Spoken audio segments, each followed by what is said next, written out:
இரட்சகர் இயேசு கிறிஸ்துவின் நாமத்தில் வாழ்த்துக்கள். இந்த நாளிலும் உபாகமம் 25வது அதிகாரத்தை நாம் தியானித்து கற்றுக்கொள்வோம்.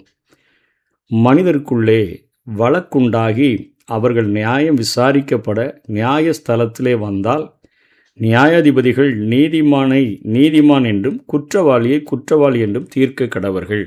ஒரு சமுதாய சட்டங்கள் எப்படி இருக்கணும் அப்படின்னு சொல்லி தொடர்ந்து மோசையின் மூலமாக தன்னுடைய ஜனங்களுக்கு இன்றைக்கு நமக்கும் கற்றுக் கொடுக்கிற காரியங்களை பார்க்கிறோம். காலதாமதம் இல்லாமல் மனுஷங்களுக்குள்ள வழக்குண்டாகி அவங்க வந்தாங்கன்னா நீதிமானாக இருந்தால் நீதிமான்னு சொல்லியும் குற்றவாளியாக இருந்தால் குற்றவாளின்னு சொல்லியும் தீர்த்து விட வேண்டும். அங்கே லஞ்சம் வாங்கிட்டு அவர்களிடத்துல கையூட்டு வாங்கிட்டு தவறான தீர்ப்புகளை வழங்கக்கூடாது. உடனே இது நடக்க வேண்டும் என்று ஆண்டவர் சொல்லுகிறார்.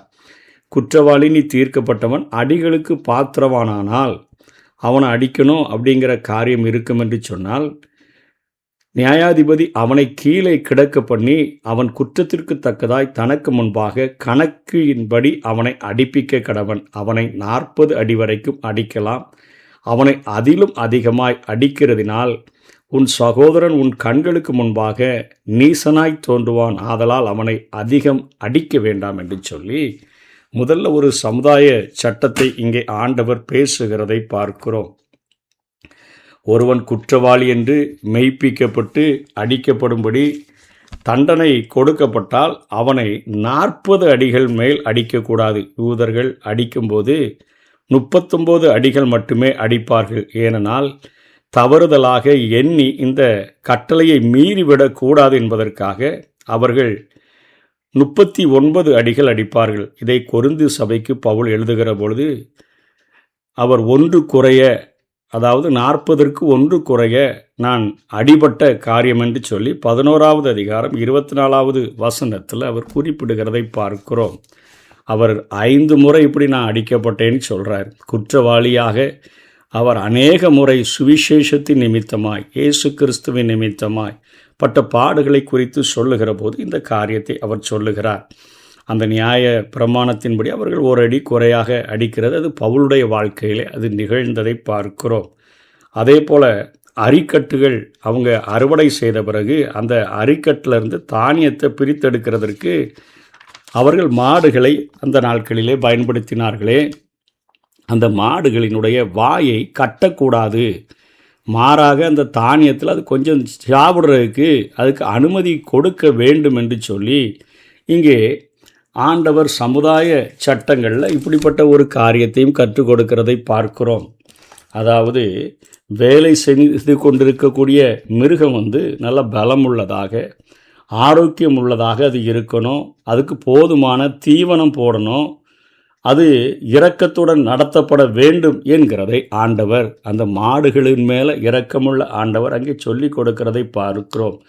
இந்த காரியத்திலிருந்து மக்களும் வேலை செய்கிற மக்களுக்கும் அவங்களுக்கு நியாயமான கூலி, இது முந்தின அதிகாரத்தில் நம்ம பார்த்தோம், கூலியை கரெக்டாக கொடுத்துருன்னு சொல்லி நியாயமான கூலியை அவர்களுக்கு கொடுக்கணும். வஞ்சகம் பண்ணி வேலை அதிகமாக வாங்கிட்டு கூலியை கொஞ்சமாக கொடுக்கக்கூடாது. அந்த கொள்கையை புதிய ஏற்பாட்டில் அங்கே சுவிசேஷ ஊழியர்களுக்காக பவுல் எடுத்து பேசுகிறதை பார்க்கிறோம். 1 கொரிந்தியர் 9வது அதிகாரம் 9லிருந்து 11 வரையிலும் நாம் இங்கே பவுல் போரடிக்கிற மாட்டை வாய் கட்டாயாக இதனுடைய ஆவிக்குரிய அர்த்தத்தை எடுத்து இங்கே பேசுகிறார். அதாவது உங்களுக்கு நாங்கள் ஆவிக்குரிய நன்மைகளை நிறைய விதைச்சிருக்கிறோம். நான் உங்களிடத்துலேருந்து சரீர நன்மையை பெற்றுக்கொண்டால் என்ன, நான் பரலோகத்துக்கு போகிறதுக்கான அநேக வழிகளை உங்களுக்கு அத்தனையாய் சொல்லி நான் இத்தனை பாடுகள் பட்டு இத்தனை அடிகள் பட்டு உங்களுக்கு குற்றவாளியாய் போல நியாயாசனத்தில் நான் தீர்க்கப்பட்டு 5 முறை இப்படிப்பட்ட அடிகளெல்லாம் வாங்கியிருக்கிறேன்னு. அப்படி இருக்கக்கூடிய எனக்கு ஆவிக்குரிய நன்மையை உங்களுக்காக கொடுக்குற எனக்கு சரீர நன்மையை, ஊழியர்களுக்கு சரீர நன்மையை நீங்கள் கொடுத்தா என்ன அப்படின்னு சொல்லி சுவிசேஷ ஊழியம் செய்கிற ஆன்மீக உதவி செய்கிறவர்களுக்கு, ஆன்மீக வளர்ச்சிக்கு உதவுகிறவர்களுக்கு நன்மை செய்ய வேண்டும், அவர்களுக்கு சரீரப்பிரகாரமான தேவைகளை கொடுக்கணும் அப்படின்னு சொல்லி இங்கே பவுல் சொல்லுகிறதை பார்க்கிறோம். அதை தீமோத்தேயுக்கு எழுதும்பொழுது கூட முதல் நிருபத்தில் 5வது அதிகாரம் 17-18 திரும்பவும் இதை அவர் சொல்லிக் கொடுக்கிறதை பார்க்கிறோம். அதாவது மாடுகள் இரக்கம் பாராட்டப்படுகிறது. எழுத்தின்படி இங்கே புதிய ஏற்பாட்டில் சொல்லப்பட்டாலும் அவைகள் பலமும் ஆரோக்கியமாக இருக்க வேண்டும் என்று அது கற்றுக் கொடுக்கப்பட்டிருந்தாலும், இன்றைக்கு ஆட்கள் வேலை செய்கிற போது அவர்களும் இரக்கத்துடன் நடத்தப்பட்டு அவர்களுக்கு கொடுக்க வேண்டிய கூலியை சரியாக கொடுத்துடணும் அப்படிங்கிற காரியமும், ஊழியம் செய்கிற ஒவ்வொரு தேவனுடைய பிள்ளைகளுக்கும் நிறையா அவர்கள் நமக்காக இத்தனை பாடுகளோடு கூட கண்ணீரோடு கூட தேவ சமூகத்தில் ஜெபித்து நமக்கு ஆண்டவருடைய வார்த்தையை சொல்லி நம்முடைய ஆவிக்குரிய நன்மையை அவர்கள் நமக்கு பெருகச் செய்கிறார்களே, அவர்கள் தேவைகளோடு இருக்கிற போது அவர்களுடைய சரீர நன்மையை நாம் சந்திக்க வேண்டும் என்று இங்கே பவுல் அப்போஸ்தலன் சொல்லி கொடுக்கிறதை நம்ம பார்க்கிறோம். அதனைத் தொடர்ந்து இங்கே ஒரு மரித்து போனவனுடைய மனைவியை வேறொருவன் அவன் திருமணம் புரிகிற அந்த சட்ட திட்டங்களை குறித்து திரும்பவும் சொல்லி கொடுக்கிறார். இஸ்ரவேலன் ஒருவன் இறந்து அவனுடைய மனைவி அவனுக்கு ஆண் பிள்ளை இல்லாமல் அவள் விதவையாக இருந்துட்டான்னா அவனுடைய பெயர் இல்லாதபடி போகக்கூடிய ஆபத்து உண்டாகிறோம். அவனுக்கு கொடுக்கப்பட்ட சொத்து வேறொரு குடும்பத்துக்கு போகிறோம். ஆகவே இறந்து போனவனுடைய சகோதரன் அவளை திருமணம் செய்ய வேண்டும். இவ்வாறு இறந்து போனவனுடைய மனைவியை அவனுடைய சகோதரன் மனம் புரிகிற அந்த வழக்கம் பல நாடுகளில் பண்டைய வழக்கமாக அது இருந்தது. அவ்வாறு அந்த சகோதரன் அவளை திருமணம் செய்ய மறுப்பான் என்றால் அவள் நகரத்து மூப்பர்களிடம் சென்று செய்தியை அறிவிக்க வேண்டும். அவன் மூப்பர்களுக்கு முன்பாக அழைப்பிக்கப்பட்டு அவனுடைய விருப்பமின்மையை தெரிவிப்பதற்கு அவனுக்கு ஒரு வாய்ப்பு கொடுக்கப்படும். அவன் தன்னுடைய விருப்பமின்மையில் உறுதியாக இருந்தானா, நான் கல்யாணம் கட்டவே முடியாதுன்னு உறுதியாக இருந்தானா, விதவையானவள் அவனுடைய செருப்புகளில் ஒன்றை கலட்டி அவனுடைய முகத்தில் துப்ப கடவுள் என்று சொல்லப்படுகிறது. அது முதல் அவன் தன்னுடைய சகோதரனின் வீட்டை நிலைநிறுத்த மறுத்தவன் என்னும் ஒரு பெயரால் அவன் வாழ்நாள் முழுவதும் அவன் நிந்திக்கப்படுவான் என்கிற ஒரு இழிவான ஒரு காரியத்தை அவனுக்கு செய்ய வேண்டும் என்று இங்கே சமுதாய சட்டங்களில் ஆண்டவர் போதிக்கிறதை பார்க்கிறோம். ஒருவன் தன் சகோதரனின் மனைவியை திருமணம் செய்யக்கூடாது என்று லேவியராகமம் 20:21 தடை செய்கிறது. ஒரு சகோதரனுடைய மனைவியை தடை செய்யக்கூடாது. அப்போ என்னையா குழப்பமாக இருக்குன்னு நமக்கு தோன்றலாம். இங்கு அவன் அவளை திருமணம் செய்ய வேண்டும் என்று கட்டளை பெறான அப்படின்னா என்ன அப்படின்னா, சகோதரன் உயிரோடு இருக்கும் பொழுது லேவியராகம சட்டம் பொருந்தும். அவன் உயிரோடு வச்சுட்டு இவன் கள்ள உறவு கொள்றதுக்கு நினச்சான்னா, இல்லைன்னா அப்படியே அவளை தள்ளிட்டு போகிறதுக்கு நினச்சான்னா அது சட்டம்.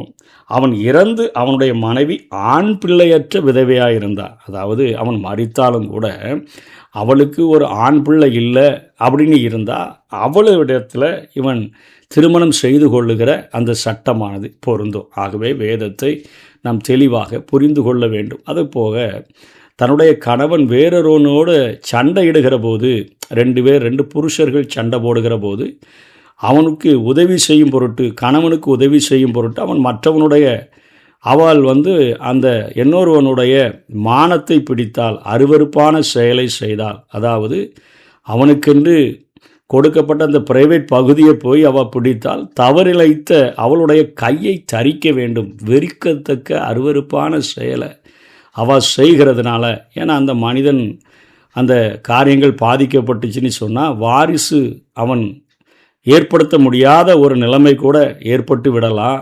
அதனால் இந்த கடுமையான சட்டத்தை அவள் கையை வச்சான்னா அவள் கையை வெட்டிரு அப்படிங்கிற காரியங்களை, கடுமையான ஒரு சட்டத்தை ஆண்டவர் இங்கே ஏற்படுத்தி கொடுக்கிறதை பார்க்கிறோம். அதே போல் 13-16 வரையிலும் பார்க்கும் பொழுது நேர்மையான நிறைக்கற்களும் படிகளும் இருக்கணும். வாங்குகிறதற்கு இன்றைக்கெலாம் கடையில் போய் எதையாவது விற்கிறோன்னா அவனுக்கு கொஞ்சம் லாபம் கிடைக்கணும்னு சொல்லி நம்ம 1 கிலோ கொடுத்தா 3/4 கிலோன்னு சொல்லி எடை போடுகிறதற்கு தனி நிறைக்கல், விற்பதற்கு 3/4 கிலோவை கொடுத்துட்டு 1 கிலோன்னு போடுறதுக்கு தனி நிறைக்கற்களை இன்றைக்கி எல்லாரும் நிறைய பேர் வச்சுருக்கிறாங்க.